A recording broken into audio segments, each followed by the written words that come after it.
یک جشن مولود چه مقدار نزد پروردگار چه مقدار فضیلت داره و چه مقدار امروز نفرهایی که بر ضد این چه مقدار صحبت ها میکنن، سخن ها میگن، از همه جا بدانند که خود یک جشن مولود چه مقدار معجزه ها داره، چه مقدار معجزه ها داره. میگه سال 1953 در دولت لبنان جشن مولود شد. 12 ربیع الاول روز دوشنبه میگه جشن مولود قید کرده شد رسما دولتی. تمام مردم مسلمان دولت لبنان براموزی لیوان میگه تمام مردم مسلمان خرسندی و خوشحالی در کوچه ها میکردن، بزمها آراسته کرده بودن. عادتا در بعض قبایل عرب هست و بعض قبایل ترک ها و کرد ها هستند، بعض قبایل در بلاد قوقاز هم هست که در همین بزمه هایی که بسیار او قیمت داشته باشد از خرسندی و شادی در آسمان تیر اندازی میکنند. بعضی دولت های امروزه پیشرفته که سریوت ها میزنند در سال 90 در فلان شد. این مردم هم گرچنده که همین تیر اندازی ها که از اسلام هم که نباشه، لیکن عادت و تقالید همون خود هم مردم های در بزمه هایی که بسیار او عظمت داره و بسیار او ارزش داره از خرسندی تیر اندازی ها میکنن. دیگه همین سال 1953 در لبنان هم که جشن مولود گرفته شد، مردم از خرسندی میگه همون عراقی خود برآورد، میگه بالا تیر اندازی کردن. همین تیر زیاده که در آسمان پرونده شد، میگه از همین تیرها یکی تیر ناخلف میگه رفت یک دختره که 22 ساله نصرانی در رسید، میگه در دلش رسید. دختره که 22 ساله نصرانی در قلبش رسید. دخترک با مجرد تیر رسیدن میگه وقتی دو بیهوش شد، میگه اونو دوال میگه به بیمارخانه بردن. بیمارخانه نیست، میگه همه بیمارخانه نصرانی ها بود. لبنان خیلی نصرانی زیاد داره. میگه بردن دخترک.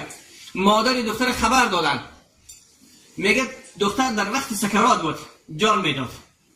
مادر رسید آمد، وقتی این حادثه را دید میگه هر چی قدر که توانست میگه مسلمانای همه اطراف میگه دشتام قلبش لیک آرام نگرفت، آتشی غضب میگه خاموش نشد.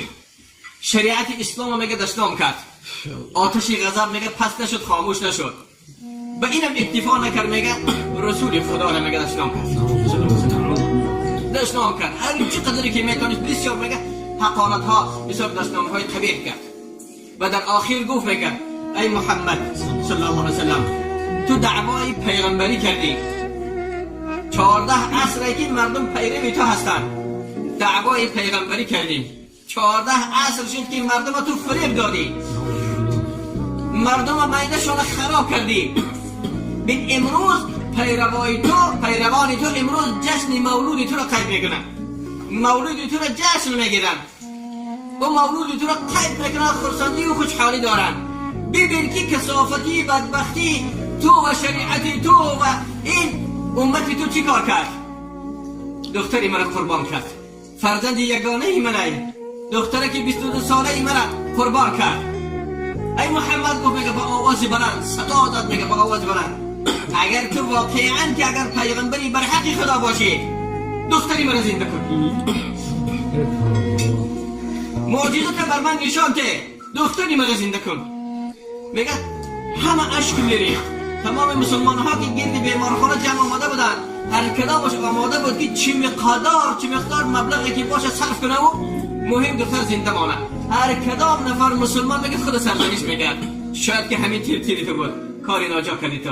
بین که به سبب تو چی مقدار دشنام برکی بر شریعت اسلام شد، چی مقدار دشنام حقارت ها بر رسول خدا صلی الله علیه و سلم شد.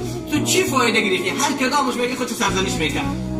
سر دکترم میگه در همون جبود، میگه مدیر همون بیمارخانه میگه اشکی خود جمع کرده نمیتونیست، قلبش میسوخونم. حال مادرم میدید، میگه دید علاج نیست. دیگر مادر اشاره کرد که دیگر این دشنام های تو حقارت دیگر فایده نداره، بیا که با دکتر خداحافظی کنه که دیگر تمام. اشاره کرد. میگه مادرم میگه وقتی توش تلویزیون مادر گفت ایجی نمیخوام، میخوام نفس های آخری دکتر من با گوشم بشنوم. وقتی جان سپردن در بیخ گوشش خداحافظی ما بکنم، مرا اجازت داخل شم نزد دخترم را سر دکترم گفت دیگه رو چاره نیست خلاص دکتر که همین لحظه دیگه جادش میبره دیگه ولی چی من کنیم مرحبا گفت داخل شم میگه وقتی مادر دری همون حجره را کشاد داخل میشن گفتن دید میگه این دختره که در حالت سکرات بود میگه جواب میداد میگه دخترک بالای همون ما و شما کایکه میگیم یا کروات میگیم بالاش میگه همه که نشسته مادر دید میگه چشم مادرت میگه اشاره کرد برو از در برو مادر میگه حس نکرد میگه مادر حس نکرد دوان آمد گفت چی شد دختر گفت دیگر دختر میگه صدا برو گفت ای مادر چی کاری کرده ای تو بود من تو رو نمیخواهم مادر من دیدار تو رو نمیخواهم مادر تو آمدی به سببی تو محمد پیغمبری مسلمان ها صلی الله علیه و از پیش من رفت یا الله اکبر من تو رو نمیخواهم پدرم نمیخواهم دینی تو رو نمیخواهم من دین محمد علیه السلام قبول کردم اشهد ان لا اله الا الله و اشهد ان محمد رسول الله ببین که وقتی که تو در بیرون محمدی پیغمبری مسلمان ها صلی الله علیه و تو دشنام میکردی حقارت میکردی اون نزد من بود آمد قلبی مرا مشت کرد پروردگار او زخم تیره از من چه گرفت و شفا بخشید ببین که من به پای خود راست ایستادم من چگونه دیگر تو را قبول کنم نماز تو مرا کمی دیگری لحظه دیگری برام فرصت نداد که از دیدار محمد علیه السلام من سیر شوم از جمالش از تماشای روی او من سیر شوم ای مادر این چی کاری کرده ای تو بود من از تو و دینی تو بیزارم مادر میگه وقتی این معجزه را دید به چشم خود گفت دختر جان منم از دین خود گشتم دینی تو رو دین محمد قبول کردم اشهد ان لا اله الا الله اشهد ان لا اله الا الله و اشهد ان محمد رسول الله بگه ایمان سر دکتر که میگه مدیر بیمارخانه که کشیدن ایستاده بود میگه در حیرت که چی گفت چی انگل خر جان داده باشه میگه در وقتی که کشاه میگه مادر و دختر میگه انگوشه های سبابا با سوی آسمان برداشته و میگه اعلان شهادت میکنن اشهد ان لا اله الا الله و اشهد ان محمد رسول الله میگه سر دخترم دیگر همه چی رو تر کردم اونا میگه در مدینه ایستادم ایمانی خود اعلان کرد اشهد ان لا اله الا الله تا جایی که وقتی مدیر این بیمارخانه که میگه ایمانی خود که اعلان کرد تمامی کارگرها میگه تمامی دکترها و هر کسی که نبود میگه تا فراشا همه آمدن میگه ایمان آمدن و مسلمان شدن پدری دختر میگه خبر دادن دوگانه ها خیلی تباری دختر میگه خبر دادن همه آمدن میگه در همین بیمارخانه نزد همین دخترک میگه این معجزه رسول خدا سلام بعد از 14 عشر گذشتن میگه این معجزه رو به چشم سری خود دیده میگه همه ایمان آورده مسلمان شد این همه بچی بود به سبب انمی جشن مبروک بود